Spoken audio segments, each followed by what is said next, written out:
Ողջույն, հարգարժան հետևորդներ, ինչպես խոստացել էինք, այսօր միանում ենք ձեզ պատասխանելու ձեր բազմաթիվ հարցերին, որոնք գրեթե կրկնում էին մեկը մյուսին, դրանք հիմնականում նվիրված էին առաջիկա ընտրություններում, հնարավոր ձևաչափերին եւ հիմնականում հորդորներ էին միասնական ճակատով հանդես գալու եւ թույլ չտալու, որպեսզի նրանք, ովքեր անթաքույց դիրքավորվել են մեր պետության, պետականության դեմ, ընդհանրապես տեղ գտնել մեր քաղաքական ապագա դաշտում, ապագա միջավայրում։ Այսօր զրուցելու ենք քաղաքագետ Հարություն Մկրտչյանի հետ, ում հետ մենք վաղուց շատ ջերմ եւ մտերիմ հարաբերություններ ունենք դեռ 2020 թվականից կարծեմ խոսում էինք, դուք դեռ պատգամավոր էիք, ես պատգամավոր էի եւ կրկին խոսում էինք համագործակցության մյուս ուժերի հետ համագործակցության հնարավոր ձևաչափերի մասին, դուք նաեւ նախանձախնդիր էիք, որպեսզի կրկին միասնական ճակատով հանդես գալու այդ պատեհությունը չկորցնենք եւ հիմա նաեւ ձեզ հետ երկար ճանապարհ անցանք եւ որի ամենակարևոր հանգրվանը Եվրաքվեն էր եւ իհարկե այդտեղ մենք նաեւ միասին աշխատելու փորձ ձեռք բերեցինք եւ ամենակարևորը ունեցանք հաջողության պատմություն, որը նաև հերանեկարում հենց այս ընտրությունները ունեինք եւ այդ քաղաքական կապիտալը այսօր օգտագործելու ամենապատեհ առիթն է։ Մենք ըստ էության միասին եղել ենք դրոշակակիրը մեր մյուս գործընկեր կուսակցությունների, քաղաքասարակության մեր գործընկերների հետ Հայաստանի Եվրամիության անդամակցության գործընթացի մեկնարկի վերաբերյալ օրենսդրական այն կարևոր նախաձեռնության, որի վերաբերյալ մենք հետևողական լինելու նաև պարտականություն ունենք եւ քաղաքացիները անընդհատ հիշեցնում եւ դիտարկումներ են անում, որ դա հրատապ օրակարգ է եւ ըստ էության այդ օրակարգը առաջ մղելու եւ բանակցային գործընթաց մեկնարկելու Եվրամիության համապատասխան կառույցների հետ աշխատանքներ մեկնարկելու ուղղությամբ ոչ մի տեղաշարժ չկա եւ այստեղ եւս չափազանց կարեւոր է որպեսզի հարցը մշտապես հնչի ազգային ժողովում եւ մենք ցույց տանք, որ ոչ միայն այդ գործընթացի համար ենք եղել պատասխանատու, որ այդ օրենքը ընդունվի եւ ուղղակի մնա այսպես դարակում, այլև շատ կարեւոր է այն առաջ տանել եւ բոլոր ուղղություններով արդարադատության, ներքին գործերի նախարարության, ենթակառուցվածքների, էկոնոմիկայի այս բոլոր ուղղություններով մենք կարևոր առաջընթաց ունենանք։ Բարով եք եկել, բարի երեկո։ Բարի երեկո, պարոն Բաբաջանյան, շնորհակալ եմ։ Այո, ինչպես դուք նշեցիք, այդ խնդիրը շարունակում է 2020 թվականից ինձ համար արկղված մնալ։ Ինչպես 2020 թվականի ընտրություններից առաջ էի կանխատեսում, որ առանձին որևէ ուժ չունի այնքան հնարավորություն, որպեսզի հաղթահարի շեմը, ցավոք սրտի քաղաքական դաշտի կոնյունկտուրան ինձ հերթական անգամ հուշում է, որ առողջ քաղաքական ուժերը հերթական անգամ լուսանցքում են մնում, անհատները շարունակում են լուսանցքում մնալ, փոխարենը կրկին մեկ հնգամյակ Հայաստանի Հանրապետության քաղաքացիներին մոլորեցնելու, բևեռացնելու, բաժան անելու քաղաքականությունն է շարունակվում, որովհետեւ իշխանությունների հիմնական հակառակորդը շարունակում է լինել եւ իրեն այդպես հռչակել է Ռոբերտ Քոչարյանը եւ նրանից ծնվում եւ ածանցյալ Ռոբերտ Քոչարյանին առաջանում են այլ քաղաքական ուժեր, այլ Ռոբերտ Քոչարյանիկներ մանր, ովքեր խնդիր են դրել իրենց առաջ Գյումրի 2-ի սցենարը համապետական այլևս մասշտաբով կիրառելու։ Կա հնարավորություն թե չկա, հաշվի առնելով ռեսուրսները, հաշվի առնելով ֆինանսական հոսքերը Հայաստանի Հանրապետություն, հաշվի առնելով հիբրիդային պատերազմը, որ ընթանում է մեր պետության դեմ եւ հաշվի առնելով իրականությունից կտրվելու որոշ քաղաքական ուժերի եւ գործիչների այսպես իրականությունից կտրված լինելը ցավոք սրտի դա կենսունակ կարող է լինել, եթե Հայաստանի Հանրապետության քաղաքացիները այլընտրանք չտեսնեն, եթե Հայաստանի Հանրապետության քաղաքացիներին այլընտրանք չառաջարկվի եւ որ ամենակարևորն է այն ճնշող մեծամասնությունը, որ ընտրությունները ուղակի բոյկոտում է իր տանը նստելով եւ ընտրության չգնալով, եթե այդ մեծամասնությանը չհաջողվի առողջ քաղաքական ուժերին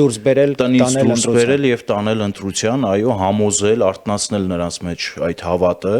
որպեսզի նրանք կարողանան իրավիճակը բեկել։ Հակառակ պարագայում հերթական անգամ բևեռացված ճակատային այսպես ընտրություններ են լինելու, որտեղ գող փիսոք, հաչալշուն, դավաճան, դավաճանը դու ես, հողատու, հողատուն դու ես, թրքահպատակ, թրքահպատակը դու ես, այս մթնոլորտում գնալու ենք ընտրությունների եւ ընտրություններից հետո էլ ունենալու ենք այն խորհրդարանը փոքրիկ տարբերություններով, ինչ որ մենք ունեցել ենք 2021 թվականին, իսկ այդ խորհրդարանը Հայաստանի Հանրապետության պատմության, ես կարծում եմ, ամենաանարդյունավետ խորհրդարանն է եղել, որովհետև դե ֆակտո, դե յուրե եղել է ընդդիմություն խորհրդարանում, բայց դե ֆակտո ընդդիմություն մենք չենք ունեցել ենք հակապետական շրջանակներ ու տարեր, նրանց մեջ նաև կային անհատներ, ովքեր ընդհուպ տերորիստական նկրտումներ ունեցող անհատներին էին հովանավորում եւ նրանց կողքը կանգնում եւ այդպիսի նկրտումներ ունեին ու սա որևէ լավ տեղ չի տանելու։ Մենք տեսեք Եվրաքվեի օրինակը նշեցինք, դա քաղաքացիական նախաձեռնություն էր, քաղաքական ուժերի հովանավորությամբ եւ այսպես քավորությամբ ժողովրդական լեզվով ասած եւ դա հասավ խորհրդարան ու ստացավ օրենքի ուժ, բայց խորհրդարանում ինչ պատկեր ունենք, երբ որ այդ հարցը քննարկվում էր։ Վերև նստված ներքևը Վլադիմիր Պուտին տեսնող եւ այդ սկզբունքով առաջնորդվող քաղաքական ուժերը կախվել են Հայաստանի Հանրապետության ոտքերից եւ քարշ են տալիս կամ ուզում են քարշ տալ միութենական պետություն կամ լավագույն դեպքում գուբերնիա։ Ծայրագավառ։ Եվ ըստ էության այս ընտրությունները հենց դրա մասին են։ Հայաստանը որպես պետություն, կենսունակ պետություն, ապագա կունենա, թե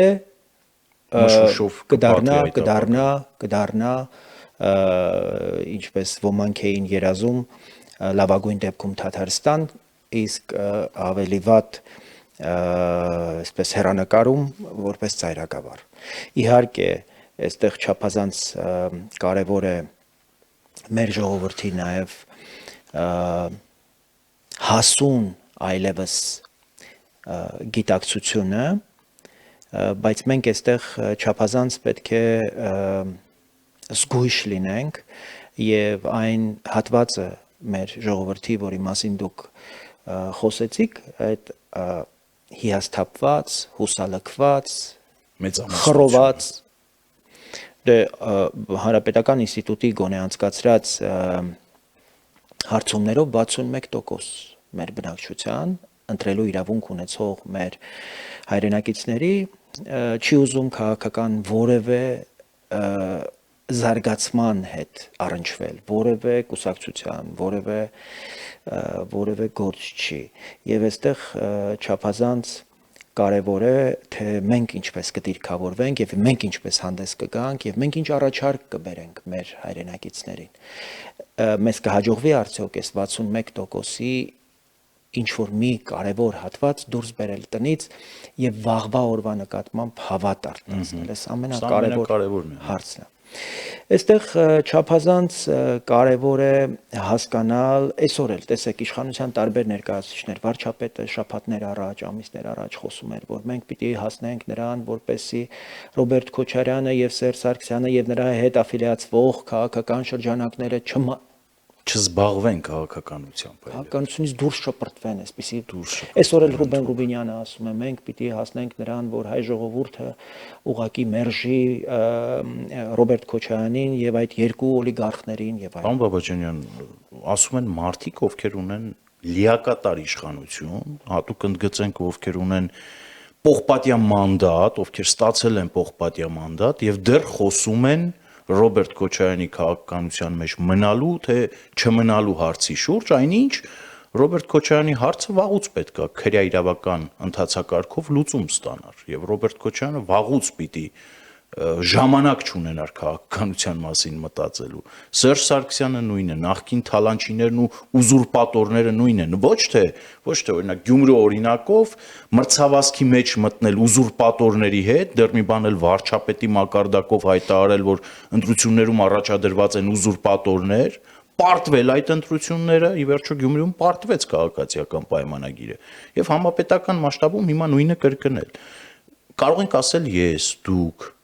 մեր հայրենակիցները, խոսել, հայտարարություններ անել, բայց իշխանության այսպիսի բարձր մակարդակի հայտարարություններին պետք է հետևի կոնկրետ գործողություններ։ Հայտարարելու իրավունք մենք ունենք, քանի դեռ պահանջելու մենք իրավունք ունենք, այո, ժողովրդի կողմից։ Եվ այդ իմաստով տարօրինակ է, որ այս քննարկումները դեռ իշխանության հենց միջանցքներում է շարունակվում, ուզում եմ հասկանալ ում են հասցեագրում այս բողոքը եւ այս պահանջները, այն դեպքում, երբ մենք հստակ նաեւ մի կարևոր միջազգային որոշման ենք անընդհատ հղում անում։ Սեպտեմբերի 18-ին 2025 թվականի մարտի 1-ի գործով Վարմանյանն ընդդեմ Հայաստանի այս գործով կարևոր միջազգային դատարանի որոշում է դրվել մեր առաջ, ըստ որի Ռոբերտ Քոչարյան, Սերժ Սարգսյան եւ նրանց սպասարկող ամբողջ իրավական, դատական, դատախազական, քննչական, ոստիկանության, ԱԱԾ մարմինները, ինչպես նաև կոալիցիան, քաղաքական, օրենսդիր իշխանությունը, Հայեղափոխական դաշնակցություն, Բարգավաճ Հայաստան, Հանրապետական կուսակցություն, նրանց ավելի ուշ միացած օրինաց երկիր, ըստ էության ամբողջ այդ իշխանությունը սպասարկել է 0038 այն գաղտնի հրամանին, որի արդյունքում սպանվել են 10 խաղաղ ցուցարարներ, ըստ էության դա մի հրաման է, որի նպատակը եղել է ժողովրդավարության գնդակահարությունը։ Սա բավարար էր, որպեսզի 5 ամսվա ընթացքում առնվազն դատախազությունը իրավական մի ընթացակարգ գոնե նոր թափ հաղորդելու այս գործին որոշակի նշաններ ցույց տար, իսկ ազգային ժողովը արդեն քաղաքական գնահատական տար տեղի ունեցածին եւ մանավանդ քանի որ թարմ առիթ կար սեպտեմբերի 18-ին այդպիսի որոշում էր դրվել սեղանին եւ դրանից հետեւություններ արվեր եւ ուղղակի մեր երկրի բնականոն ժողովրդավարական զարգացմանը դեմ հանդիսացող կանգնած այս ուժերին ուղղակի դուրս դրվեր նրանց առնվազն 2-3 անգամ առաջիկա ընտրություններին մասնակցել։ Այդպիսի նախադեպեր կան իդեպ եվրոպական երկրներում, նա կոմունիստական Լեհաստանում, երբ Սոլիդարնիստը եկավ իշխանության, որևէ մեկի մտքով չէր անցնում, որ կոմունիստները կարող են կրկին ուրեմն որևէ վերարտադրության հնարավորություն ունենային, որտեվ նրանք ըստ էության ազատ եւ դեմոկրատական Լեհաստանի հակառակորդներ էին։ Այս մարդիկ անթաքույց խոսում են ընդհանրապես ժողովրդավարության դեմ եւ նույնիսկ նշում են, որ ժողովրդավարությունը թույլերի եւ պարտությունների, այսպես կառավարման համակարգ է։ Ու ասեմ, որ հիբրիդային պատերազմ, որի մասին դուք շատ ճիշտ ակնարկեցիք, նաև հենց ժողովրդավարության նկատմամբ մարդկանց մեջ հուսալքություն եւ անհավատություն սերմանելու այսպես նաև նպատակ է դրված։ Մինչդեռ ժողովրդավարությունը եւ մեր պետության գոյությունը այսօր եւ մեր պետականությունը հավասարազոր իրողություններ են։ Հանի ժողովրդավարությունը այսօր մեր իրականությունից Հայաստանի դիմադրողականությունը չի ունենալու։ Եվ այդպես ենք մենք փրկվել 20 թվականի պատերազմից հետո։ Ժողովրդի կամքն է պահել մեր պետությունը որպես անկախ երկիր։ Եվ այստեղ մենք կրկնակի պատասխանատվություն ունենք նաև այս իմաստով ես լրիվ համակարծիք եմ ձեզ, որ իշխանությունները պետք է ավելի իրենց ձեռքի տակ առնվազն արկա գործիքները առանց այսպես ափսոսալու գործեն։ Իհարկե, հատկապես նորից եմ կրկնում եւ իզուր չնշեցի 2021 թվականին իշխանությունը Նիկոլ Փաշինյանին հաջողվեց հերթական անգամ վերցնել պողպատյա մանդատ խնդրելու ճանապարհով եւ հենց այդ մանդատը առաջին հերթին Հայաստանի Հանրապետության քաղաքացին տրամադրեց Նիկոլ Փաշինյանին, այլ ոչ թե օրինակ նույն խաղաղությունը, նույն Լեռնային Ղարաբաղը պահելու խնդիր։ Իհարկե դա էլ էր կարևոր, բայց հիմնական ամենակարևորագույն ատրիբուտը այդ պողպատյա մանդատն էր, մուրճի տեսքով, որ Փաշինյանը ձեռքին պտտվում էր Հայաստանի Հանրապետության փողոցներով եւ խոստանում էր քաղաքական մեհիդներ փռել։ Այնինչ այդ մեհիդների հետ շարունակաբար 5 տարի շարունակ մութ սենյակում սև կատու փնտրեցին, բանավիճեցին, եթե դա կարելի է բանավեճ համարել խորհրդարանում, ու Հայաստանի Հանրապետությունը այդպես էլ առողջ ընդդիմություն չունեցավ, որպես այդպեսին։ Ունեցավ ընդդիմություն, որը հարմար է Նիկոլ Փաշինյանին եւ քաղաքացիական պայմանագիր կուսակցությանը, դա մի քանի դրվագներով առնվազն խորհրդարանում տեսել ենք, չէ՞, երբ որ կոռուպցիայից խոսում են, կանգնում ասում են դուք եք խոսում կոռուպցիայից, Սեյրան Օհանյանը կոռուպցիայի մարմնավորում է եւ Աստծո կողմից տրված պարգև եք դուք այս իշխանության իբրև ընդդիմություն Սաղալեն Սիմոնյանը շնորհակալ են Աստծուն այդպիսի ընդդիմության համար կամ խոսում են ապօրինի թմրաշրջանառությունից, կներեք էլի դուք ինչ իրավունք ունեք խոսելու ապօրինի թմրաշրջանառությունից այն պարագայում, երբ որ ձեր վրանային ավանում հանրահավաքների ժամանակ գերդոզավորումից մարդ է մահացել կամ հենց ձեր շրջապատում մարդիկ այդպիսի համբավ ունեն եւ այսպես շարունակ։ Հիմա Հայաստանի Հանրապետության քաղաքացիների դաշտ է նետված գնդակը մեծ հաշվով կրկին անգամ քաղաքացու վրա ողջ պատասխանատվությունը փորձում են քաղաքական ուժերը բարթել քաղաքացու վրա, բայց Հայաստանի Հանրապետության քաղաքացուն այլընտրանք չեն առաջարկում կամ եթե առաջարկում են իրենց հարմար կոնյունկտուրայով են առաջարկում, որպեսզի թե իշխանության համար հարմար լինի խորհրդարանում այդպիսի ընդդիմության հետ աշխատելը, թե ընդդիմության համար հարմար լինի թալանը ինչ որ կերպ պահելը եւ առևտրի մեջ մտնելը նաեւ իշխանական ներկայացուցիչների հետ։ Հիմնական նպատակը սա է եւ կարծում եմ Հայաստանի Հանրապետության ժողովուրդը շատ լավ հասկանում է ինչ է իր շուրջ տեղի ունենում եւ դա է պատճառը, որ հենց հարցումների արդյունքում տեսնում ենք քաղաքացիների ճնշող մեծամասնությունը ուղղակի քաղաքական process-ներին չի ուզում մասնակցել։ Ուղղակի չի ուզում, որովհետեւ հավատն են սպանել, քաղաքացուն խոստումներ են տվել տարիներ շարունակ, չեն կատարել,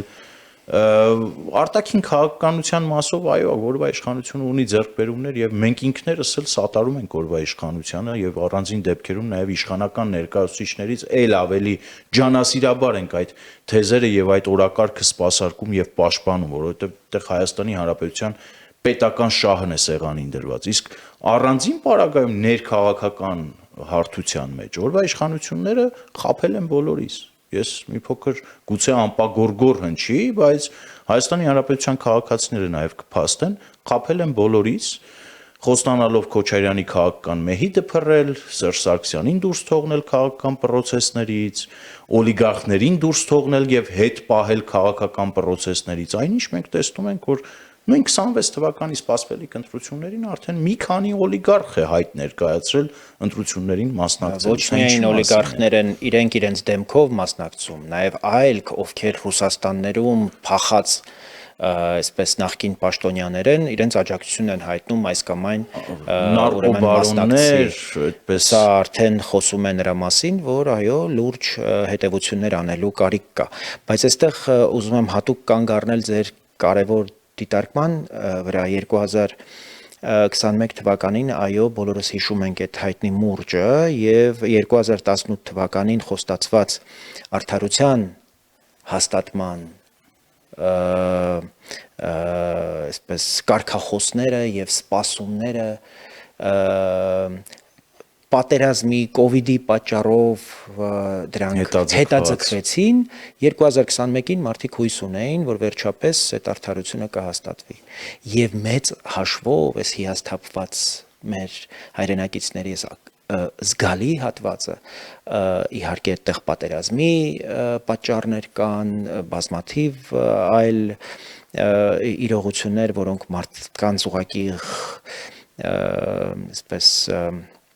հիասթափեցրել են, խորապես հիասթափեցրել են, բայց այդտեղ նաև մեծ հատված արջի չափաբաժինը ես կասեի, որ Փաշինյանն ինքն է նշում, որ ինքը գյուղեր այցելելու տեսնում են, որ մարդիկ ուղղակի սպասում էին ավելի վճռական, ավելի վիրահատական միջոցներ, հատկապես դատական իշխանության կողմից, իրավապահ համակարգի կողմից մենք տեսանք, որ ոչ դատական համակարգը զտվեց այդ նախկին արատավոր իշխանական շրջանակների հետ առնչվող քրեական նույնիսկ տարերի հետ առնչվող դատավորներից հնարավոր չեղավ ազատվել,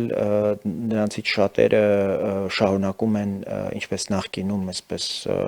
հանգիստ դատական համակարգում մնալ, որոշումներ կայացնել, որոնք խայտառակ հարված են պետությանը, պետականությանը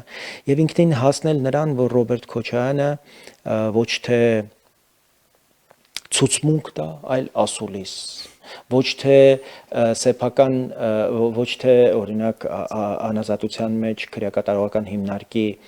խցում գտնվի, այլ սեփական հյուրանոցում լրագրողներ հրավիրի եւ նրանց իր ուզած լրագրողներին, իր ուզած լրատվամիջոցներին եւ նրանց հարցերին պատասխանի եւ պատասխաններն էլ մեծ հաշվով, պատասխաններն էլ ուղղակի լինի Հայաստանի վրա մատնագիր, Հայաստանի վրա պատերազմ բերելու, այսպես տենդով լցված, ռուսներին բերել Հայաստանի վրա պատերազմի, Իրանին բերել Հայաստանի վրա, այսինքն այս իրողությունները ավելի մեծ հուսալքություն են առաջ բերում եւ այս իմաստով մենք անելիք ունենք եւ այստեղ ուզում եի հատուկ ձեզ հետ խոսել նաեւ հավաքական այսպես վառ անհատների նաեւ մտահոգ քաղաքական ուժերի այսպես հնարավոր կոնսոլիդացիայի մասին։ Ես հատկապես ուզում եմ, որ մենք կանգ առնենք մի կարևոր իրողության վրա, որը առաջիկա գործընթացներում ունենալու է չափազանց մեծ նշանակություն։ Գիտեք, վատ իշխանություն ունենալը վատ ընդդիմություն ունենալու հետ վատ իշխանություն ունենալը ողբերգություն է, բայց վատ ընդդիմություն ունենալը աղետ է։ Մենք ըստ էության այս իրավիճակում ենք, երբ մեր քաղաքական միջավայրում տեղ են գտել ուժեր, որոնք նախ ընդդիմության դասական իմաստով, ընդդիմություն լինելու նույնիսկ եւ կոչվելու իրավունք չունեն, որտեղ ընդդիմությունը իշխանության ընդդիմադիր հատվածն է։ Այս մարդիկ իրենք իրենց լրիվ դուրս են դրել իշխանական ներկապնակից եւ գործում են ըստ իրենց պատկերացման եւ հայեցողության իրենց ինչպես Մոսկվայից կթելադրեն։ Տեսեք ինչ որ մի պա դուք հիմա հիշեցիք վրանային այդ ճամբարները լինելով խորհրդարանում այս մարդիկ նաեւ փողոցային ինչ որ պայքարներ էին տանում եւ իրենք անընդհատ ասում էին մենք ոչ չենք եկել այստեղ օրենսդիր աշխատանքով զբաղվել, բայց աշխատավարձերը ստանում էին, պարգևաճարները ստանում էին, տուն էին տանում, լափում էին։ Եվ միաժամանակ մենք տեսնում էինք նաև ուրեմն փողոցային գործողություններ, որոնք անընդհատ երկիրը ցնցումների մեջ պահելու այսպես նպատակ էր հետապնդում, որտեղ իրանք նույնիսկ պատերազմի ամենածանր պահերին, նույնիսկ Արցախի հետ տեղի ունեցող այդ ամբողջ իրադարձություններին զուգահեռ այս մարդկանց նպատակը ամեն գնով թեկուզ պետականության կորստի, թեկուզ պատերազմի, թեկուզ տարածքների, այդ թվում Սյունիքի, մենակ կարողանան իրենց նպատակին հասնեն, իշխանությունը կարողանան վերցնեն, որովհետև այդպիսի պատվեր ունեն եւ այդպես են պատկերացնում ընդհանրապես իրենց առաքելությունը։ Այլ առաքելություն իրենք չգիտեն եւ չեն հասկանում։ Թեև իրենք 2021 թվականին ճանաչել են ընտրությունների արդյունքները, ինչպես նաեւ մենք ենք ճանաչել։ Մի մասնակից մենք ենք, մի մասնակից իրենք են, գնացել մանդատները վերցրել են, բայց ասել են, որ ուրեմն մենք հաշտ չենք այս դասավորությամբ։ Այսինքն առաջին օրից չեն ճանաչել նույնիսկ ընտրությունների արդյունքը եւ որպեսի դրանից բխեցնեն իրենց գործունեությունը։ Եվ այս հարցով կուզեի իրար հետ քննարկում ունենայինք ընդդիմափոխության հատկապես օրակարգը որքանով եք ակտուալ համարում, որտեվ ըստ էության մենք մեզ կեղծած կլինենք, եթե ասենք, որ այս պահին իշխանափոխություն որպես այդպիսին իրագործելի եւ հնարավոր է։ Դու մենք տեսնում ենք, որ իշխանությունները, ինչպես դուք ասացիք, արտաքին ճակատում բավական լուրջ զգալի հաջողություններ են արձանագրել եւ հատկապես խաղաղության հետ կապված նախաստորագրված խաղաղության պայմանագիրը Միացյալ Նահանգների հետ հաստատված ստրատեգիական գործընկերություն Եվրամիության հետ դեկտեմբերին կնքվեց նման օրինակ օրակարգ բայց դուք թեև նշում եք, որ մենք աջակցում ենք այդ արտաքին քաղաքական հաջողությունները, բայց առանց ներքաղաքական դաշտում անհրաժեշտ աշխատանքի եւ անհրաժեշտ դասավորության հնարավոր չի այդ արտաքին օրակարգը առաջ տանել։ Այս սրա մասին։ Ես ամբողջությամբ ձեզ հետ համաձայն եմ։ Տեսեք, եկեք օրինակներով խոսենք։ Երբ որ Հայաստանի Հանրապետության ազգային ժողովում քննարկվում է հապկում Հայաստանի Հանրապետության անդամակցության նպատակահարմարության հարցը, կամ եթե քննարկվի օրինակի համար նույն այս խորհրդարանում այդ հարցը, պատկերացնում ենք, թե քննարկումներն ինչ ուղղությամբ են գնալու, քաղաքացիական պայմանագիրը փորձելու է հապկում սառեցրած կարգավիճակը ամրապնդել եւ խոսել, շարունակել պնդել, որ սառեցված կարգավիճակը մեզ բավարարում է, այ 5-րդ 40 եւ խորհրդարանական ընդդիմությունը շարունակելու է դատապետել օրվա իշխանություններին, անգամ այդ նվազ փոքրիկ քայլի համար, որ սառեցրել է կարգավիճակը հապկում։ Եթե չլինի այս խորհրդարանական ընդդիմությունը եւ լինի այլ խորհրդարանական ընդդիմություն, ավելի կոշտ, ավելի ռադիկալ, ավելի Հայաստանի Հանրապետության անկախության գինն իմացող, Հայաստանի Հանրապետության քաղաքացիների ղադերն իմացող ընդդիմություն, եթե խորհրդարանում լինի, ինչ պետք է անի։ Օր առաջ եւ ժամ առաջ պետք է պահանջի Նիկոլ Փաշինյանին, որպեսզի հապկից դուրս գալու փաստաթուղթը ես պնդում եմ, շարունակում եմ պնդել իր գլխում, իր մտքում, գուցե իր դարակում ստորագրած Փաշինյանն ունի այդ փաստաթուղթը, որպեսզի ինքը այդ փաստաթուղթը վեր հանի եւ Հայաստանի Հանրապետությունը դուրս գա հապկից, կամ քննարկում ենք նախաձեռնություն, քննարկվել է նախաձեռնություն, Եվրաքվե նախաձեռնություն, որը 60,000 քաղաքացիների մեկ ամսվա ընթացքում հավանությանն արժանացել եւ պատվիրակել է ազգային ժողովի падգամավորներին, որպեսզի ընդունեն դա եւ նրանք ընդունում են։ Ինչ է անում այս ընդդիմությունը, կախվում է Հայաստանի Հանրապետության ոտքերից եւ քաշ է տալիս անդունդը։ ԵԱՏՄ-ից դուրս չկաք, բա Իրանի շահը, բա ԵԱՏՄ-ի շահը, բա Պուտինի շահը ու այսպես շարունակ։ Բա երկաթուղին, այո։ Ես կարծում եմ, որ ընդդիմափոխության պահանջը հասարակության մեջ ավելի շատ է եւ ավելի ընդգծված է այս պահին, քան իշխանության փոփոխության հարցը։ Եվ ի վերջո նաև Գյումրի 2-ի սցենարը, քանի դեռ փորձում են խաղարկել այս շրջանակները, նաև այո իշխանափոխություն կարող է լինել։ Ու այս պարագայում ես կարծում եմ Հայաստանի Հանրապետության քաղաքացիներին պետք է հորդորել, որպեսզի ճիշտ ընտրություն կատարեն եւ նաև իրենց մասով քաղաքացիական դիրքերից իրենք նաև ճնշում գործադրեն։ Ես իբրև քաղաքասարակության մի մաս թույլ տվեք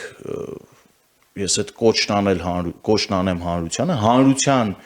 շերտերը, տարբեր շերտեր եւ հավաքական առումով հայ հանրությունը պետքա ճնշում գործադրի քաղաքական դաշտում գործող քաղաքական ուժերի վրա, որպեսզի միասնական ճակատով հանդես գանի։ Ինչու՞։ Ես այս միասնական ճակատով հանդես գալու կոչը չէի արել եւ չեմ արել 3-4 ամիս առաջ, այս տեմպերով։ Ինչու եմ ես հիմա այս կոչն անում եւ ինչու եմ այս ճանապարհով տեսնում, որովհետեւ ցավոք սրտի բլոկավորված բլոկներով ընտրությունների գնալու սցենարը ավելի քան ակնառու է։ Կա Ծառուկյանի բլոկ Նոյան Տապան անունը դրած, չգիտեմ ինչ դրած, որտեղ կուտակվում են, հավաքագրվում են ռուսական շահերը սպասարկող տարբեր ռանգի քաղաքական գործիչներ եւ ուժեր, կա Սամվել Կարապետյանը, որ իր Հայաստանի բյուջեից շատ փող ունենալու հանգամանքը օդում թափահարում եւ Հայաստանի Հանրապետությունում ազատ առնվազն այսպես անշարժ գույք չի թողնում, որ վարձակալի եւ ընտրություններին մասնակցի։ Եթե պետքա առնում են նաեւ։ Եթե պետքա նաեւ Վանաձորում ասացին այս շենքը չէին տալիս վարձակալության, իրենք առել են այդ։ Ընդհուպ։ Ну մարդը բարձենում է, որ Հայաստանի բյուջեի չափ փող ունի ու ինչ ուզի էնել կանի, իր ձևով, ոնց որ ինքն է ասել։ Ռոբերտ Քոչարյանը Ռոբերտ Քոչարյանը իր այդ դաշնակների խմբակով, Սերժ Սարգսյանը ես կարծում եմ ի վերջո գուցե իր խոսքն ասի եւ շախմատային իր այդ Արման Թաթոյանը ինչ ա եղել։ Արման Թաթոյանը նաեւ նրա դե Արման Թաթոյանին որ հարցնես, ասում է ես մարդի ու Դե իրավունքների հիմա պաշտպան եմ, եկեք չհարցնենք, բայց ինքը գոնե չի հերքել, որ ուրեմն ապագայում կարող Այս է համատեքստում ինչ ունենք։ Օրվա իշխանությունը իր ձեռքբերումներով եւ բաց թողումներով իր հավատավոր հետևորդներով եւ հակառակը հիասթափված մեծ զանգվածով պայքարում է մի ամբողջ մեքենայի դեմ։ Եվ գիտեք, այս համեմատությունը ես միշտ արել եմ ռուսական թև եւ արևմտյան եւ ավելի արևմտյան կողմնորոշում ունեցող թև։ Ի տարբերություն արևմտյան կողմնորոշում ունեցող թևերի, ռուսական թևը շատ հեշտ կոնսոլիդացվում է։ Պարզա թե ինչի, որովհետև կամ Ֆիլիպն է այնտեղից զանգել, կամ Վլադիմիրն է զանգել։ իրենք նաև այստեղ հիմա պատվիրակներ են ուղարկել, իդեպ իմ տեղեկություններով, դրանք հանդիպում են Ծառուկյանին, հանդիպում են Սամվել Կարապետյանին, Ռոբերտ Քոչյանին եւ հանձնարարություններ են տալիս, այդ թվում նաև ֆինանսավորում են այդ հանձնարարությունները, ասում են դու պիտի առաջադրվես, դու չպիտի առաջադրվես։ Պատկերացնում եք Մոսկվայից ինչ որ մարդիկ են գալիս, Ծառուկյանին նստում, ասում են մենք հարմար չենք գտնում, որ դուք մասնակցեք այս ընտրություններին, այսինքն ավելի մեծ կոնսոլիդացիաների նորմալ է Լուկաշենկոին կեր Ծառուկյանին որ այդպիսի կոչերով եւ հորդորներով դիմում են, դա նորմալ է։ Մենք նաեւ Հայաստանի անկախության, Հայաստանի ինքնիշխանության ժողովրդավարական գործընթացների աջակցող քաղաքական ուժերը, որոնք չեն կառավարվում դրսերից, մենք այդ հասունությունը հանդես չենք բերում, որպեսզի կարողանանք այս իրողություններին ցավոք սրտի ուրեմն նաև կոնսոլիդացված համապատասխան եւ պարոն Բաբաջանյան հենց այդ համատեքստում է որ ես մեր հայրենակիցներին դիմում եմ եւ հորդորում որպեսզի իրենք քաղաքացիական իրենց դիրքերից հնարավոր բոլոր ու անհնար մեթոդներով կլինի Facebook-ում, կլինի փողոցում հանդիպելով, կլինի ծանոթի միջոցով կապնվելով ճնշում գործադրեն քաղաքական ուժերի եւ նրանց առաջնորդների վրա, որպեսզի միավորվեն։ Եթե չեն միավորվում, իսկ կան քաղաքական ուժեր, որ այս փուլից հայտարարում են, որ իրենք միայնակ են գնում ընտրությունների, եթե չեն միավորվում, երեք ինձ մոտ մեկ հարց է առաջացել։ Պարոնեք, դուք ասում եք գալիս ենք իշխանություն վերցնելու։ Դուրս կանք այդ հեքիաթային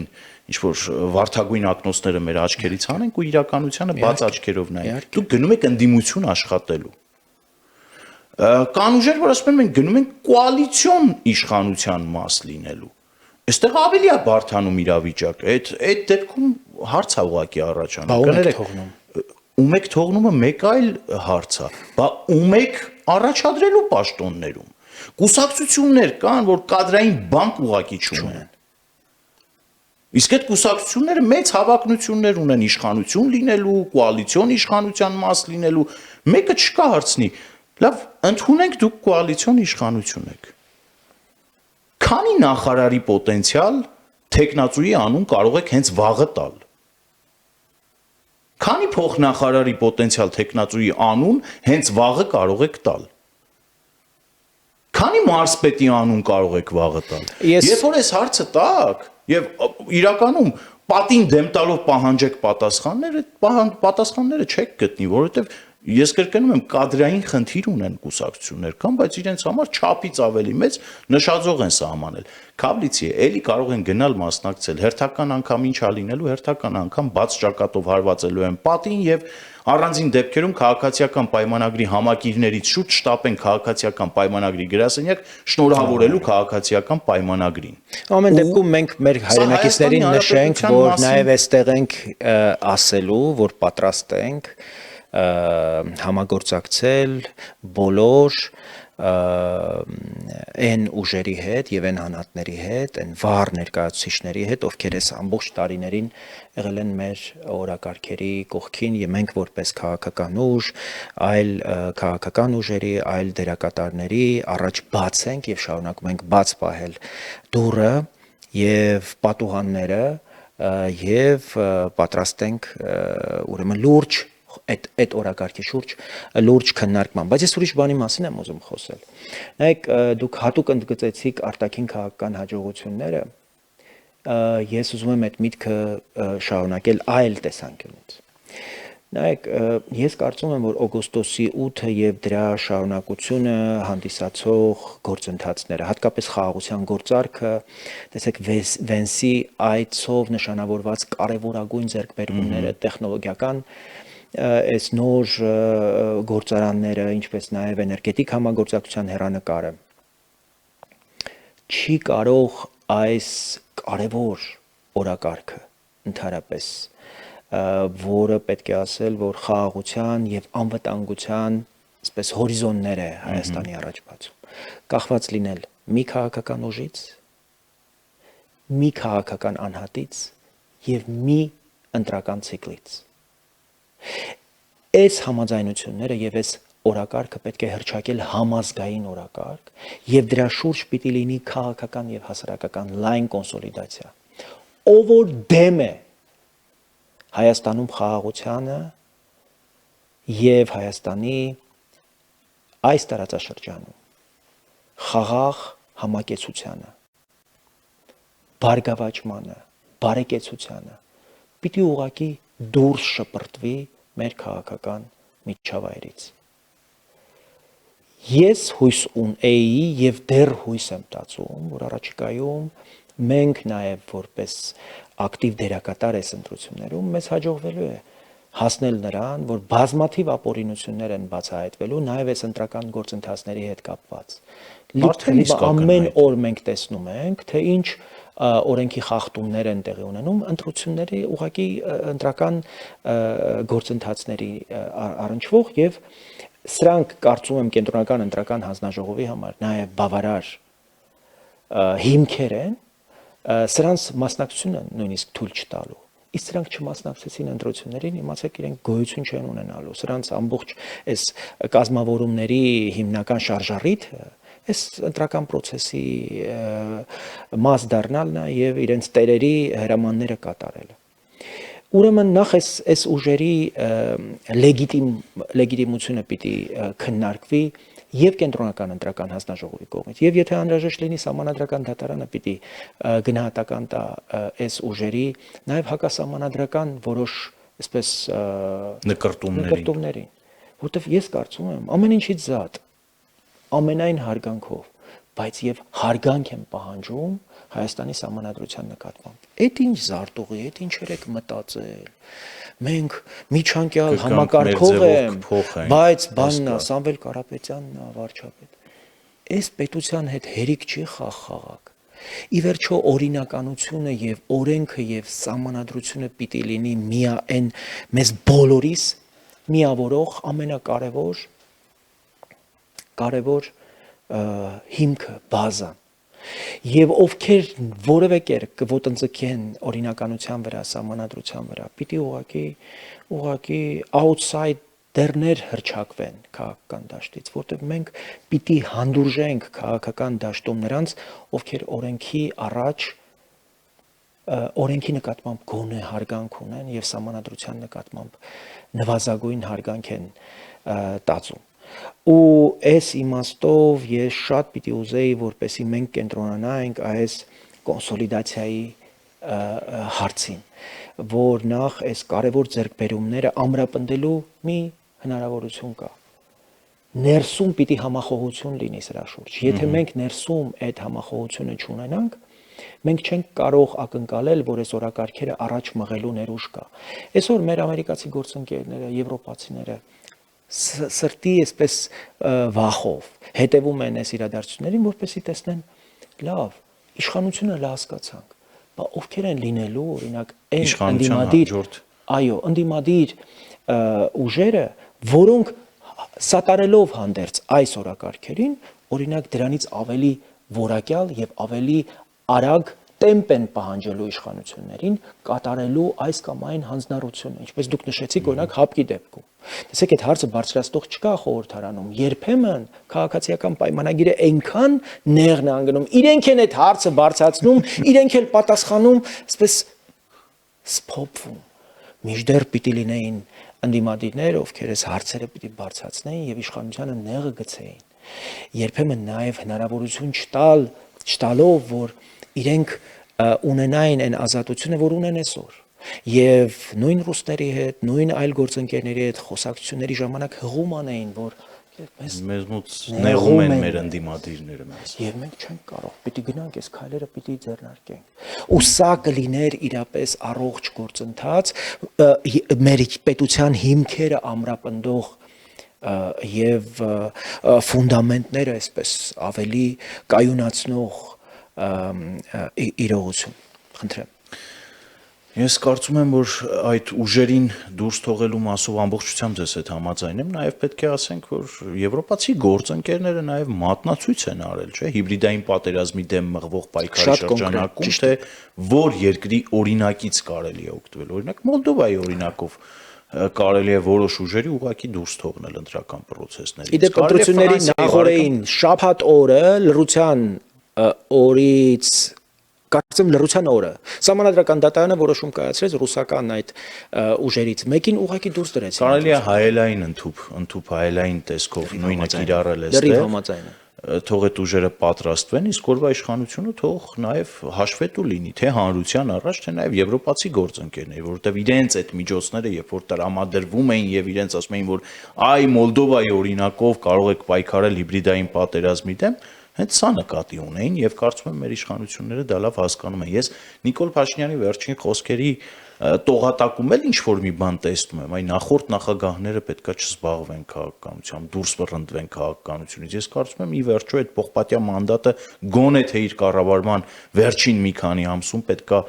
լավագույնս կիրառվի եւ այդ քաղաքական դաշտը առողջացվի։ Հակառակ պարագայում այո Բեռը նորից կասես ուզում են թողնել ժողովրդի վրա, ժողովուրդը դորից ընտրություններով որոշի։ Հավաստիացնում եմ ձեզ, ժողովուրդը մեծ սիրով չի գնում ընտրությունների։ Երբ որ իր վրա այդպիսի ծանր բեռ են դնում, մարդը ոնց է գնում ընտրությունների։ Չափելով հնարավորությունները եւ հնարավորությունների եւ Երևանի ընտրությունները ձեզ օրինակ մասնակցության հենց այդ խայտարակ մասնակցության այդ խայտարակ աստիճանը ու քաղաքական ուժերի ի հայտ գալը, որովհետև քաղաքական ուժեր կային, որ ոչ մեկ չէր սպասում, որ այդ քաղաքական ուժերը կարող են առաջ գալ, ընդཐུպ շեմ հաղթահարել։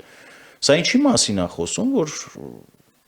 տիկնայք եւ պարոնայք, ամեն ինչ չի, որ ձեր պատկերացրածով է ընթանում եւ ցավոք սրտի պետքա ավելի ռադիկալ, ավելի վիրահատական միջամտություններ իրականացնել հանուն ապագայի Հայաստանի Հանրապետության։ Ապագա կարգախոսը կարող է ուղղակի հոդս ցնդել 2026 թվականի ընտրություններից հետո։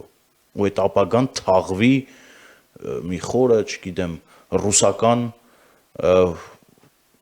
ծանծաղ անտառներում եւ այդ ապագայի մշուշոտ պատկերացումները կրկին անգամ Հայաստանի Հանրապետության քաղաքացիների պարանոցին փաթաթեն, կրկին անգամ խոսեն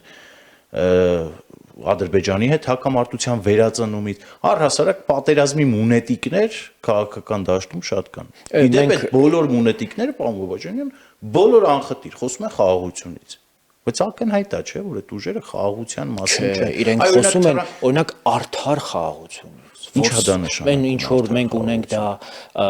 արդար չի, պատերազմից քողված քարոզչություն է, որտեվ խաղաղությունը կամ կա կամ չկա, արդար, անարդար, գիտեք, ես կարծում եմ արդարությունը արդեն մեր աշխատանքով, մեր ջանքով, մեր եռանդով, մեր տքնաջան, այսպես հետևողականությամբ մենք պիտի կարողանանք այդ խաղաղության պատուհանից օգտվելով մեր ժողովրդին բերել։ Ի վերջո մենք տեսնում ենք նաև, որ այո, շատ որոշակիորեն Սերժ Սարգսյան, Ռոբերտ Քոչարյան իրենց հարցազրույցներում, ասուլիսներում ուղիղ տեքստով տենչում են այդ պատերազմը, որտեղ այլևս այդ պատերազմն են միակ հնարավորություն տեսնում Հայաստանում իրավիճակ փոխելու։ Ու միշտ են տեսնում։ Տևական ժամանակ մինչև օգոստոսի 8-ը ամեն օր սպասում էին, որ Իրանի շուրջ զարգացումները կարող են իրենց համար հնարավորություն ստեղծել։ Հիմա էլ վստահ եմ, որ այո, նորից այդ նույն լավ ինչպես կարող ենք այս ականը մեր պետության, մեր պետականության այս հիմքում դրված ականը հիմնավորապես ուղղակի ջախջախել, վերացնել, որ կարողանանք մենք կենտրոնանալ ստեղծարար աշխատանքի վրա։ Ամենակարճ ճանապարհը իշխանություն ունենալն է, այս իշխանության վերջին 5 ամիսը, եթե տային ղեկը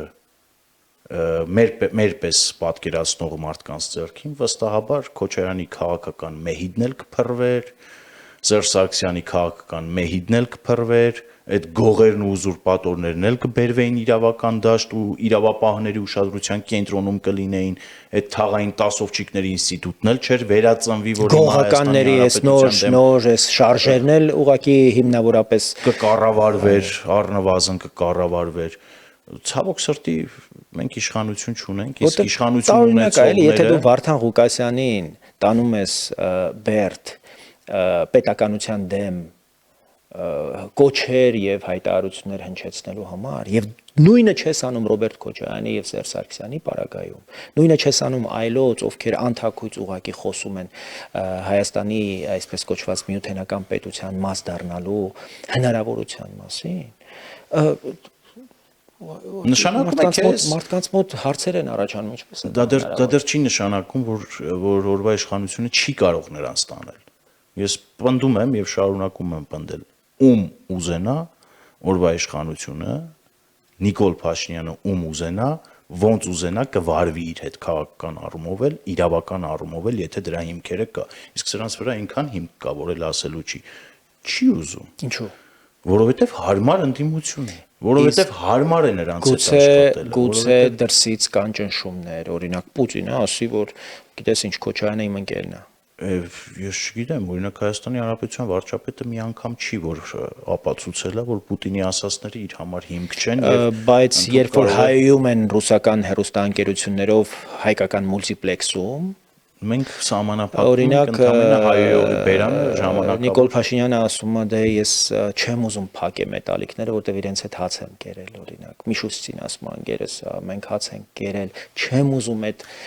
միջոցին։ Դե գիտեք, այդ նույն տրամաբանությամբ էլ ինչպես դուք ասեցիք, օգոստոսի 8-ի տրամաբանությունից ելնելով կարող ենք ասել, որ Նիկոլ Փաշինյանը մի կամ երկու առիթով էլ երևի Թրամփի հետ թեյ է խմել ու Այսինքն դա անձերով պայմանավորված հարաբերություն չի, հայ-ռուսական հարաբերությունները։ Մենք էլ հակառակը չենք ընկել ձեր, թե որ դու տենց խայտարակ հացընկերներ ունես, պարոն վարչապետ։ Ի վերջո նաև Հայաստանի Հանրապետության վարչապետը այն մարդն է, ով պատերազմից հետո, երբ որ Սյունիքի գլխին Դամոկլյան սուրը ճոճվում էր ադրբեջանական բանակի տեսքով, Հայաստանի Հանրապետության զինված ուժերի հրամանատար նշանակեց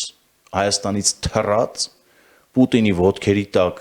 ապաստան գտած Արշակ Կարապետյանին։ Ինչով էր նա պայմանավորել նրա նշանակում։ Հիշում ենք, չէ՞, Փաշինյանի արդարացումը։ Կապ ուներ, անձնական կապեր ուներ Արշակ Կարապետյանը, իրենք մտածեցին երևի Շոյգուի հետ մի քանի անգամ մի քանի բաժակ օղի ախմել, կարողանա հարց լուծել։ Ինստիտուցիոնալ մտածելակերպ չի սա։ Առնվազն Հայաստանի Հանրապետության վարչապետից ես չեմ սպասել այսպիսի հայտարարություն եւ կարծում եմ ինքը այսպիսի մտածելակերպ պետք է որ չունենար։ Գործողություններն այլ բանի մասին են խոսում, ընթացքը այլ բանի մասին է խոսում, տեսանելի մասը այն ինչ որ մենք տեսնում ենք այլ բանի մասին է խոսում։ Արշակ Կարապետյանից հետո հիմնավորապես պիտի խոստովանենք, որ իրավիճակ է փոխվել, թե արտաքին քաղաքական ճակատում, թե բանակում, որտեվ մեծ հաշվով վախճանը Արշակ Կարապետյանի 2021 թվականի նոյեմբերյան իրադարձություններն էին Իշխանասարի հատվածում, եթե հիշում եք, հարձակում եղավ, մեր տղաներին գերեվարեցին, ձեռնամարտ եղավ, բայց իհարկե դրանից հետո 2022 թվականի սեպտեմբերի իրադարձությունները վերջնականապես մեզ համոզեցին, որ այլևս որևէ բան պետք չի սպասել։ Ավելի պրոռուսական Նիկոլ Փաշինյանը վերափոխվեց, 180 աստիճանով վերափոխվեց, իսկ մինչև Սև լճի հարակից շրջաններում տեղի ունեցած դեպքերը, ջերմուկի մարտերը, որվա իշխանությունը մրցակցել է խորհրդարանական ընդդիմության հետ, թե ով ավելի շատ կհաջողանա Ռուսաստանի դաշնությանը։ Կարող եմ վկայել, թե ես խորհրդարանը ձևավորվելու հենց հաջորդ օրն եմ հայտարարել, որ այս խորհրդարանը մրցավազքի մեջ է մտնելու, թե ով ավելի շատ կհաջողանա Վլադիմիր Պուտինին, որտեղ Քոչարյանը կարծես թե այնտեղ անմրցելի է, Սերժ Սարգսյանը եւս փորձ ունի, Նիկոլ Փաշինյանն էլ օգտվում էր արդից եւ պաշտպանության նախարար նշանակում Շոյգուի հետ մի քանի բաժակ օղի կիսած Արշակ Կարապետյանին եւ ռուսական առաջարկներն էր հիմնականում ընդունում 2020 թվականից։ Դա այն Շոյգուն, ով պատերազմից հետո Ղազախական հեռուստաընկերությանը տված հարցազրույցում պատմում էր, թե ինչ փայլուն օպերացիա են իրականացրել թուրքերի հետ Ղարաբաղի տարածքում։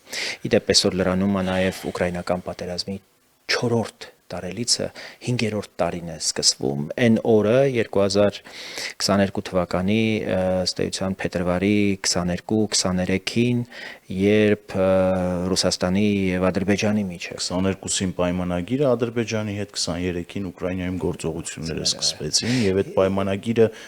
ամբողջությամբ հակասում էր հայ-ռուսական հարաբերությունների տրամաբանությանը։ Դաշնակցային հարաբերություններ ուղղակի հոդս ցնդեցին այդ պայմանագրով։ Այդ օր Ղարաբաղը արդեն հանձնվեց Ադրբեջանին։ Պայմանագրային կետերով ամրապնդվեց, որ սեպարատիստների դեմ միասնական պայքար պետք է տանեին իրենք ու տարան։ Հետախուզական տվյալներ պիտի փոխանակեցին ու փոխանցեցին միմյանց եւ վերջնարդյունքում Լեռնային Ղարաբաղը դատարկվեց ամբողջությամբ։ Հետևաբար այստեղ մենք որ խոսում ենք Ռուսաստանի Պուտինի մասին, դրանք պիտի ավելի շատ մեր հայրենակիցները ընկալեն, որ մենք շատ կոնկրետ փաստական հիմքեր ունենք չվստահելու առնվազն այսօրվա Ռուսաստանի քաղաքական վերնախավին, որովհետև մեր աչքի առաջ տեղի են ունեցել իրողություններ, որոնք ուղղակի հնարավորություն չեն տալիս համագործակցության այսպես շրջանակ բոլոր կամուրջներն այրված են նույնիսկ այսպես պատկերացնել, մտովի, հիպոթետիկ, որոնք կարող են այս կամ այն կերպ Հայաստանին օգնել ոտքի կանգնել։ Իսկ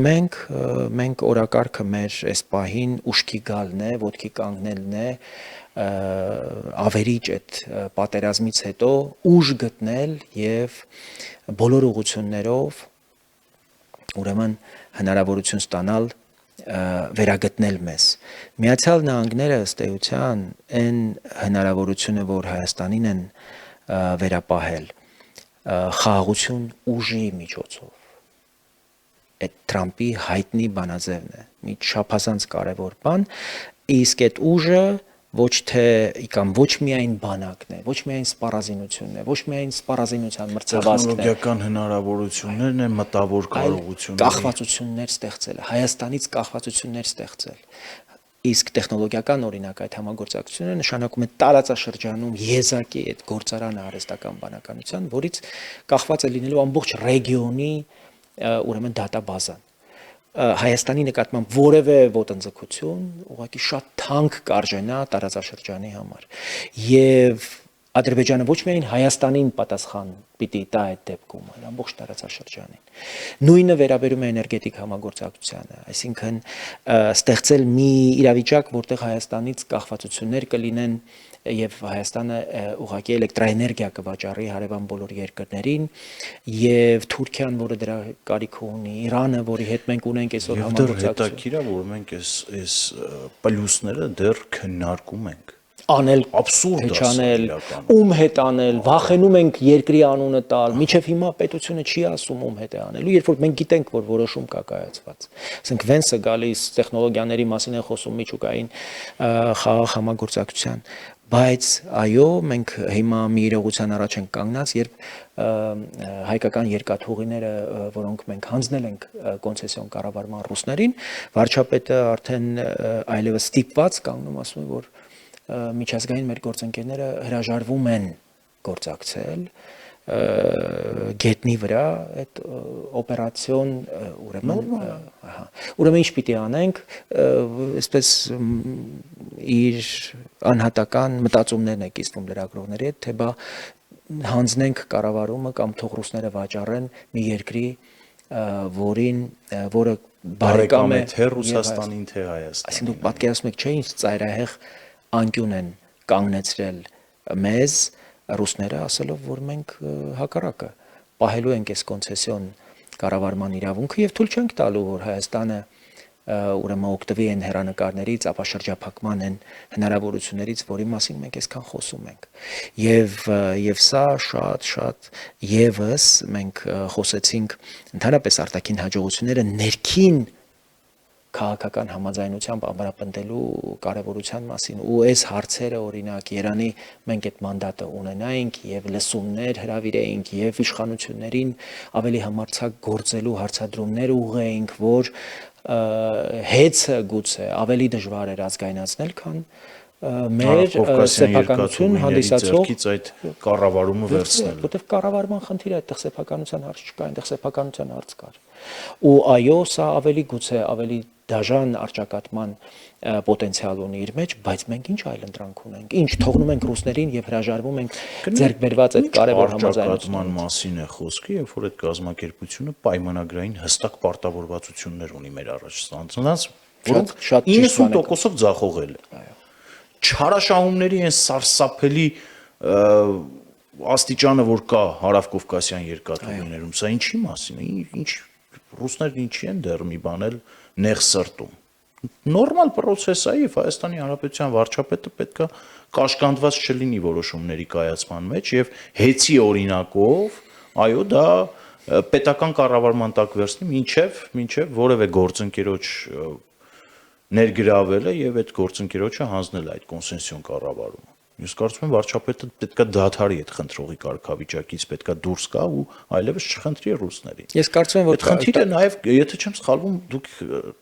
կփաստեք նաեւ ձեր падգամավոր եղած ժամանակ վստահաբար նաեւ առնչված կլինեք դրա հետ։ Հարավկովկասյան երկաթուղիները նաեւ դատական ատյաններով էին անցնում 18 թվականին ահռելի քնչական կոմիտեն ահռելի ապացույցներ էր եւ պատերազմով ու կոմիտով պայմանավորված այդ 60 միլիոնի մի քանի տարվա ուղակի հայտնաբերած խախտումները, որ պետական բյուջեից ահռելի մսխումներ էին տեղ ունեցել եւ այդ ասեմ ձեզ ինձ հենց հարավկովկասյան երկաթուղիներից վստահ եմ ձեզ էլ բազմաթիվ պաշտոնյաներ առանձին գրում են, որ խայտարակ թալանը շարունակվում է։ Ավելին, ռուսական երկաթուղիները խայտարակ պարտքերի տակ է եւ այս պահին կառավարությանը խնդրել են Ռուսաստանի կառավարությանը միջոցներ հատկացնել, ինչը մերժվել է եւ իրենք հիմա իրենց գույքերն են իրենց ձեռքի տակ եւ Մոսկվայի կենտրոնում իրենց երկնաքերերն են վաճառում, որ կարենան դիմանան 50 միլիարդ մոտարապես ռուբլու կարիք ունեն, որպեսզի շունչ քաշեն։ Հիմա այս ընկերությանը մենք խնդրել ենք, հորդորել ենք, որպեսզի մեզ համար անհրաժեշտ այդ հատվածները իրենք նորոգեն, որովհետև մեզ համար օրինակ կարևոր է ուրեմն մեր ապաշրջափակումը իրականացնելու համար։ $1 միլիարդ մոտավորապես ծախս են նայում այդ աշխատանքները։ Այդ ընկերությունը չունի այդ փողը։ Դա կրկին մենք ենք անելու եւ իհարկե վարչապետը հայտարարեց, որ եթե իրենք չանեն, մենք պիտի անենք, բայց հետո տեսանք, որ Խուդատյանը կարծես սրբագրեց իբրև ռուսների հետ կայացրել ենք համաձայնություն, մենք ենք վճարելու։ Լավ, անգամ եթե ընդունենք տեսականորեն, որ Խուդատյանը ճիշտ է եւ ռուսների հետ ունեն համաձայնություն եւ ռուսներն էլ այդ ներդրումը կանեն։ Արդյոք սա համադրելի է թրիփի հետ։ Արդյոք սա համադրելի է Միացյալ Նահանգների կենսական շահերի հետ, թե ոչ։ Այդ նույնն է, որ օրինակ քաղաքական դաշտում օլիգարխի զարմիկը հայտարարում է, որ թրիփը պետք է համադրել Չինաստանի կենսական շահերի հետ։ Աբսուրդ է, չէ՞ սա։ Այսինքն Միացյալ Նահանգները, որոնք Չինաստանի հետ այսօր արճակատման մեջ են, այսինքն վիժեցնելու ավելի հեշտ ու կարճ ճանապարհ ու միջոց չկա։ Եվ այս համատեքստում հենց կնքված պայմանագրերից ելնելով Հայաստանի Հանրապետությունը պետք է ավելի ռադիկալ լինի հարավկովկասյան երկաթուղիների մասով։ Վստահեցնում եմ ձեզ, երբ որ այդ հարցը գա խորհրդարան կամ փորձեն խորհրդարանի մակարդակով լուծել, կտեսնեք խորհրդարանական ընդդիմությունը, թե ինչ արջի ծառայություն է մատուցում հերթական անգամ ռուսներին եւ հարավկովկասյան երկաթուղիների պաշտպանի դիրքերից հանդես գալիս։ Այ հենց այդ ընդդիմափոխության խնդիրը հասարակությունը պետք է լուծի։ Ես հույս ունեմ, պարոն Բաբաջանյան, որ ձեր մոտ կստացվի համախմբելու քաղաքական դաշտում եղած առողջ քաղաքական ուժերին, մենք համատեղ պիտի անենք, միասին պիտի անենք շրջանակներին, մեզ մոտ հույս ունենանք, որ կստացվի եւ մեր հայրենակիցներն էլ հենց դրան են սպասում, որովհետեւ մարդիկ փողոցում տեսնում եւ հարցնում են, լավ ինչ ենք անելու, որ մեր ձայնը փոշի չդառնա։ Եթե ձեզանից շատերը առանձին գնացին ընտրությունների, մենք գիտակցում ենք, որ մեր պոտենցիալ քվեն դառնալու է փոշի, ընտրական փոշի, որպեսզի փոշի չդառնա։ Ինչ անենք,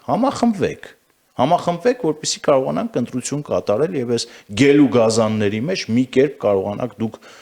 մուտք գործել խորհրդարան, որովհետեւ ժողովուրդի վերջո այնտեղ պետքա ձայն ունենա, թե չէ։ Ինչքան պիտի օլիգարխները ժողովրդի անունից խոսեն, ինչքան պետքա դրսի օլիգարխները ժողովրդի անունից խոսեն,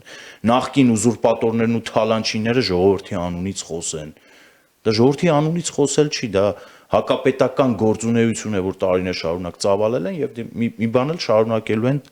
այդպես իրենց գործելավոճը շարունակելու։ Ես կարծում եմ, որ մեզ մոտ կստացվի եւ հանրության հիմնական պահանջը այս պահին դա է ձևավորելու մի առանցք, որի շուրջ կարող է համախմբվել հասարակության առողջ զանգվածը, այն զանգվածը, որ Հայաստանի Հանրապետության ինքնիշխանությունը, անկախությունը, խաղաղությունը որևէ պարագայում սակարկման առարկա չի դարձնում եւ չի դարձնի, մնացած նորմալ է։ Խորհրդարանական աշխատանքներն էլ բազմա բնույթ եւ խայտաբղետ կարող են լինել, իհարկե կարմիր գծերը պահելով անկախություն, սուվերենություն, ինքնիշխանություն, ժողովրդավարություն, խաղաղություն, այն ինչ որ մեզ պետք է։ Մենք ի վերջո մենք էլ ժողովրդի մի մասնիկն ենք։ Մենք ի տարբերություն օլիգարխների այս ժողովրդից կտրված չենք, ամեն օր այս ժողովրդի հետ ժողովրդի հոգսերով ապրում ենք եւ մի մասն ենք միջին վիճակագրական Հայաստանի Հանրապետության քաղաքացիների։ Ես ուրախ եմ, որ դուք այս հաղորդման այս հատվածում, երբ մենք արդեն պիտի հրաժեշտ տանք, շատ լավատեսական ուրեմն այսպես ձեր խոհերով կիսվեցիք, որ մենք ամեն ինչ պիտի անենք եւ պատրաստ ենք անել, որպեսզի այդ միասնականությունը ժողովրդավարական ուժերի կարողանանք ապահովել, համենայն դեպս մենք ցկտելու ենք մեր շուրջ, այլ ուժերի շուրջ այդ համախոհությունը եւ այդ լայն կոնսոլիդացիան ապահովել, որպեսզի մարդիկ իրապես պատկերացում ունենան, ընկալում ունենան, որ սա հենց այն ուժային կենտրոնն է, այն ծանրության կենտրոնն է, որտեղ համախմբվել են ժողովրդավարական ուժերը, որոնք ավելի որակյալ աշխատանք են պատկերացնում, ավելի արագ տեմպեր են պատկերացնում եւ արևմուտքի հետ համագործակցության եւ այլ կենտրոնների, գիտեք, հիմա Հնդկաստանի հետ ահռելի ուրեմն համագործակցության շրջանակ կա, ես կարծում եմ արևմուտքի հետ այսպես զուգահեռ պետք է ամեն ինչ անել, որպեսզի նաև այդ ուղղությամբ աշխատանք տարվի։ Արաբական աշխարհի հետ պիտի աշխատանք տարվի, ռուսների հետ պիտի աշխատանք տարվի։ Ամբողջությամբ հայ-ռուսական հարաբերությունները պետք է վերաֆորմատավորվի այդ հարաբերությունները եւ մենք պիտի գետնի վրա իրողությունների հետ հաշվի նստենք եւ դրանք համապատասխանեցնենք այդ գետնի վրա ստեղծված իրավիճակին, որտեղ եթե թուրքերի հետ խոսում ենք, ռուսների հետ պիտի խոսենք ու խոսենք եւ ընդհանրապես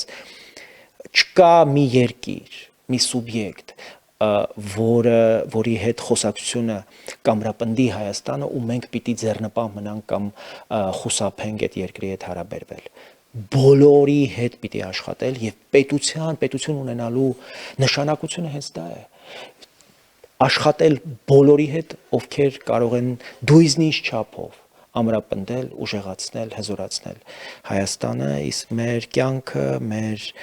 նպատակը, մեր երազանքը, մեր բոլոր ձգտումները հենց այդ նպատակն ունեն։ Տեսնել Հայաստանը ինքնիշխան, հարատևող, որպես անկախ եւ բարեկեցիկ, չդատարկվող։ Սա էլ հրամայական է, սա էլ վերջին տասնամյակների ընթացքում Հայաստանի Հանրապետությունից առհավետ գնացել է 1 միլիոնից ավել մարդ եւ մենք հասարակության են դաշնակ զանգվածը կամ դաշնակամերձ զանգվածը շատ է, չէ՞, սիրում ցեղասպանության հարցը թմբկահարել, հայ-թուրքական հարաբերությունների կարգավորմանը հակադրել հայոց ցեղասպանությունը, հայ-ադրբեջանական հարաբերությունների կարգավորմանը հակադրել պատերազմն ու հայոց ցեղասպանությունը էլի։ Այս համատեքստում պետք է ուղղակի գլուխներս բարձրացնենք ու մենք ինքներս մեզ հարց տանք այդ 1.200.000 մարդուն ով ցեղասպանեց, ով իր բնորանից, հողից ու ջրից կտրեց ու օտար ափերում, չգիտեմ, ճամփորդ դարձրեց։ Սա էլ է շատ կարևոր հարց։ Իհարկե։ Եվ դա կանգնեցնելու միակ ճանապարհը խաղաղությունն է, հարևանների հետ նորմալ բարիդրացիական հարաբերությունների հաստատումն է եւ օր-օրի զարգացումը։ Պետական ինստիտուտները ամրապնդել, պետությունը ուժեղացնել, դիմադրող ունակությունը եւ դիմակայունությունը ավելի ու ավելի ամրապնդել, սրանք այլ ընտրանք չունեն, շատ շնորհակալ եմ այս հնարավորության համար առաջիկայում վստահ եմ, որ մենք շատ ու շատ առիթներ ենք ունենալու այսպիսի եւ այս ձևաչափով եւ մեր մյուս գործընկերների հետ խոսելու այս հրամայական դարձած հարցերի մասին։ Մենք արդեն 1 ժամ է եթերում ենք։ Մինչ մենք խոսենք, ես կրկին անգամ պետքա կոչ անեմ մեր հայրենակիցներին, որպեսզի քաղաքացիական իրենց դիրքերից այդ ճնշումը գործադրեն քաղաքական ուժի դերակատարների վրա իրենք, որովհետև մենք ժողովրդավարական պետություն ունենալու կողմնակից ենք եւ ժողովրդավարությունը հենց դրանով է գեղեցիկ, որ ներքևից եկող հրամանները կատարում են վերևում գտնվող անձինք, տվյալ դեպքում նաեւ կուսակցություններն ու կուսակցապետերը եւ հանրությունը այստեղ մեծ անելիք ունի։ Մինչեւ 26 թվականի ընտրությունը անելիք ունի եւ դրանից հետո իր ընտրությամբ անելիք ունի։ Ճնշեք մեզ, սիրելի հայրենակիցներ, հուսամ, որ առաջիկայում իրապես զարգացումները հուսադրող կլինեն եւ մենք կկարողանանք իրապես ձեր աչքերին նայել ավելի ու ավելի խիզախ եւ ձեզ հուսախաբ չենք անի։ Մնացեք բարով, բարի գիշեր, կհանդիպենք։